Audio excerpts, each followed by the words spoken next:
You're on the side of the road, the officer has already checked your license, he's already told you why he pulled you over. The stop should be winding down, but then he smiles and says, "Hey, you don't mind if I take a quick look in your car, do you?" You're nervous. You want this to be over, so you say 6 words that change everything. I guess that's fine. Go ahead. In that moment, you just handed a stranger legal permission to tear apart your vehicle, to open every bag, to search every pocket, to scroll through anything he finds. And there's nothing your lawyer can do about it because you consented.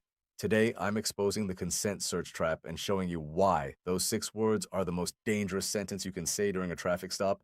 Here's what most drivers don't realize. A traffic stop is not a friendly conversation, it's an investigation. The officer is not asking questions because he's curious. He's asking questions because he's gathering evidence, and one of the most powerful tools in his arsenal isn't a warrant. It isn't probable cause, it's your permission.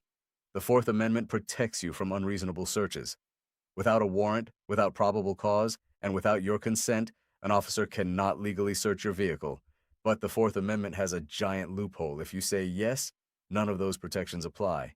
You waive them voluntarily. So officers are trained to ask nicely, casually, like it's no big deal. Because the moment you agree, they don't need anything else. Let's break down the first trap. Why do officers ask instead of order? If they had probable cause, they wouldn't need your permission. They'd just search. If they had a warrant, they'd show it to you. They'd say, "Step out of the vehicle. We're executing a search warrant." But that's not what happens in most traffic stops. What happens is they ask, "Mind if I take a look? You got anything in there I should know about? Can I just check your trunk real quick?" This is trap number one. The polite request. It sounds friendly, it sounds optional, and that's exactly the point. In Schneckloth versus Bustamante, the Supreme Court ruled that officers don't have to tell you that you have the right to refuse a search. They can ask in a way that makes it feel like you have no choice, even though you absolutely do. The polite tone is a strategy. It disarms you. It makes refusal feel rude. It makes you think only guilty people say no, but here's the legal reality. A request is not an order, and you can decline a request without any legal consequences. Here's how this trap catches people. Officer says, "You don't mind if I look around, right?" And you think, well, he's being nice about it. I don't want to seem difficult, so you say, "Sure, go ahead." That's consent, voluntary, legally binding, completely admissible in court. Here's the counter. Officer says, "Mind if I take a look?" You say, "Officer, I don't consent to any searches." That's it. 7 words. No explanation needed, no justification required. You've invoked your Fourth Amendment right. The request has been declined. And unless they develop probable cause, the search doesn't happen. But that's not even the trickiest part of this trap. Trap number two is the confusion between consent and compliance. And this is where good people lose their rights without even realizing it. Here's the scenario. You've said you don't consent. The officer responds with something like, "Okay, step out of the vehicle," or "I'm going to need you to pop the trunk." You think, wait, I said no. Does this mean they're doing it anyway? So you step out, you pop the trunk, and in your mind you think I'm just following orders. But here's the problem. If you physically cooperate with a search after verbally refusing, courts sometimes interpret that as consent. Your actions contradicted your words, and actions can speak louder. In Florida versus Jimeno, the Supreme Court ruled that the scope of consent is determined by what a reasonable person would understand. If you say no but then open the trunk yourself, a court might rule that a reasonable person would interpret your action as permission. Here's the counter. You must separate verbal refusal from physical compliance, and you must make the distinction crystal clear. If the officer says step out of the vehicle, you step out. That's a lawful order under Pennsylvania versus Mims. You have to comply.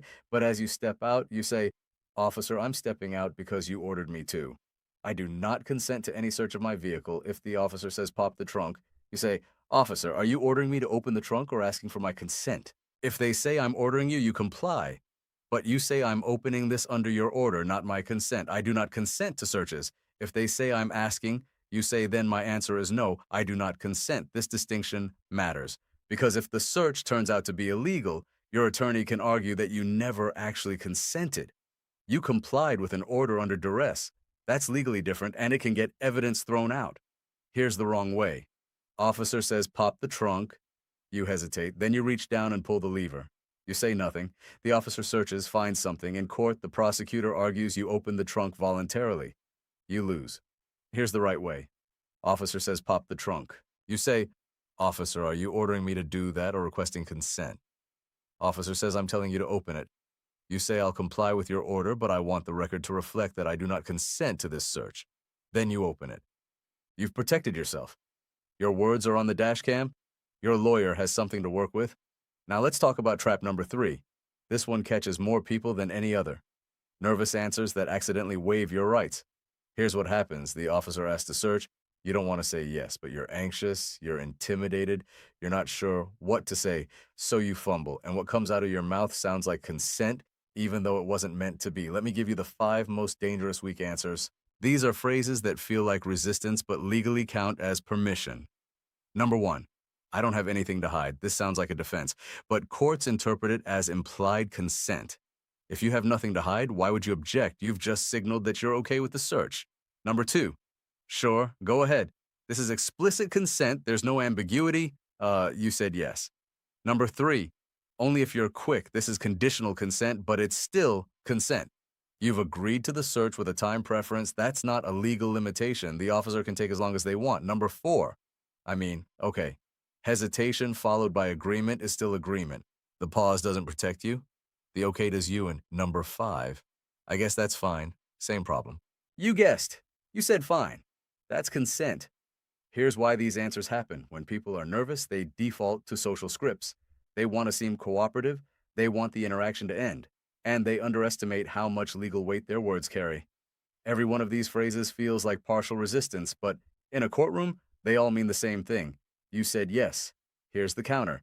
You need one phrase memorized so well that it comes out automatically. No matter how nervous you are, that phrase is I do not consent to searches. Practice it. Say it out loud right now. I do not consent to searches. Say it again. I do not consent to searches. Make it muscle memory, because when those lights flash behind you and your heart rate spikes, you won't have time to think. You need the words to come out on autopilot. Here's the wrong way. Officer says, you don't mind if I look, right? You freeze. You say, uh, I don't know, I guess, if you have to. Officer hears consent. Search begins. Here's the right way. Officer says, you don't mind if I look? You say, officer, I don't consent to any searches. Officer says, why not? You got something to hide? You say, I'm just exercising my rights. I don't consent to searches. You've held the line. No fumbling, no weak answers, no accidental consent. Now let's talk about trap number 4. This is what you say instead every time. Without exception, the exact safe alternative is 7 words. I do not consent to any searches. This phrase works because it's clear, complete, and legally recognized. It invokes your Fourth Amendment protection. It leaves no room for misinterpretation, and it puts the burden back on the officer to either develop probable cause or let you go. Let me show you how this plays out in a full exchange. Officer approaches your window, says license and registration. You provide them. Officer says, do you know why I pulled you over? You say, no, officer. Officer says you were going 42 and a 35. I'm going to give you a warning. While I'm here, mind if I take a look in your car? Right here. This is the moment. You say, officer, I don't consent to any searches. Officer says, I'm just trying to make sure everything's okay. You say, I understand. I still don't consent to any searches. Officer says, is there something in there you don't want me to see? You say, I'm exercising my Fourth Amendment rights. I do not consent to searches. Officer pauses, then hands you back your documents. Says, all right, slow down next time. You say, thank you, officer, and you drive away. That's how it works. You didn't argue. You didn't explain. You didn't justify. You simply repeated your position calmly and clearly until the officer moved on. But here's what most people don't realize. Even if you refuse, the officer might search anyway. They might claim they smell marijuana. They might say they see something suspicious. They might call a K-9 unit. If any of that happens, do not physically resist. Resisting will get you arrested and possibly hurt. Instead, repeat your phrase one more time. I do not consent to this search. Then stay calm. Stay silent. Let the search happen, and let your lawyer handle it in court. Under the exclusionary rule, if the search was unconstitutional, everything they find gets thrown out. But only if you clearly refuse consent. Your refusal is your lawyer's weapon. Don't take it away from them by saying something weak. Let me put all 4 traps together. Trap 1. The polite request. Officers ask nicely because they need your permission. If they had probable cause, they wouldn't ask. Counter it with, I do not consent to any searches. Trap 2. The consent versus compliance confusion. If you're ordered to do something, comply, but make clear you're not consenting. Say, I'm complying with your order. I do not consent to searches. Trap 3. Nervous, weak answers. Phrases like "I guess that's fine" or "I don't have anything to hide" count as consent. Replace them with one memorized phrase: "I do not consent to any searches."